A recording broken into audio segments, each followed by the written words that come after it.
local community leaders calling for calm amid the chaos. Among them, senior pastor of Hope Christian Church, Bishop Harry Jackson, who joins us right now. Good morning to you, Bishop. We thank you for joining us here this morning.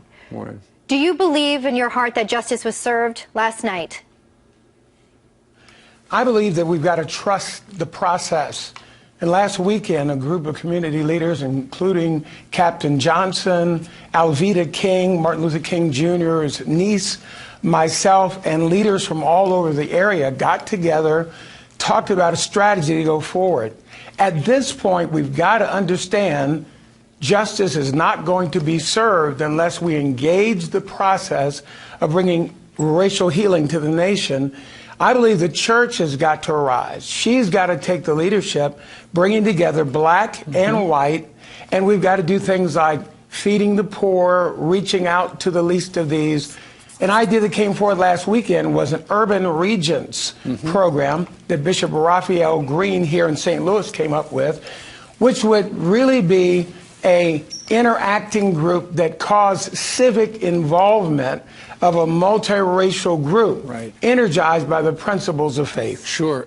Bishop, I understand when you heard the decision, initially you were angry, you were frustrated, but then when you saw the response, the looting and the destruction and the shooting there in Ferguson, you were really furious at that.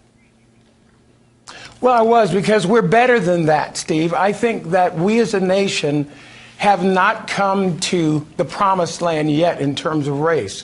We've made major progress, but I believe that the frustration that was exhibited last night really shows that we've got a lot of work to do, and I hope we just don't go back to sleep and wait for this to happen in D.C. or happen in New York. We've got to act now. Bishop, is the message. I two things I don't understand.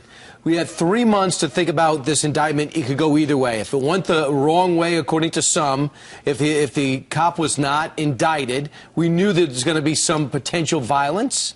But yet the violence was to the 10th power as it was in August. And then we knew that there should have been some type of counseling going on, but it doesn't seem like anything was even done. So now what we've been doing for the last 3 months. Well, I think that's exactly the problem why the summit this past weekend. Brian, we need tracks that we can begin to move on toward greater racial harmony in the nation. We've got to take positive action. So the riots, the challenge is just an expression of frustration. And it seems like we're really not getting the leadership from the church and the community that says, let's take these steps. Sure. In a few days, there's going to be a multiracial, multicultural feeding program in the city of St. Louis by multiple churches, and they're going to take some action to begin to develop greater relationships and to lift this community. Some things like that need to be laid out and acted on. You mentioned leadership, Bishop. Do you believe that the president, in his press conference following the grand jury's decision, was an effective message to the people? I mean, we're seeing split screen, right, that we saw last night of violence as he asked people to move in peace. Well, Elizabeth, I think his motivation was ultimately to assuage the anger of the black community. I don't think he spoke to whites, but here's what was missing to me.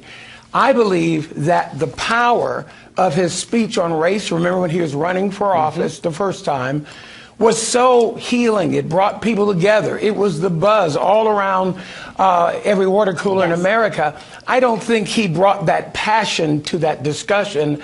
And that passion, that direction, that leadership might have helped us and might lift us as a nation to say, hey, there's hope, and we can see something happen in this really critical time in the nation. Bishop, final question for you. This Sunday, or the next time you are in front of your congregation, what's your message going to be about Ferguson? What's the headline there? I think the headline is that we shall overcome, ? And meaning that we're going to see this thing of racial harmony. King's dream is going to be revisited, revitalized, if we step up and engage and talk in the times of peace, not just in the times of war or problems or outrage. Well, a moving message you delivered today. Thank you so much, Bishop, for being with us. We appreciate your time.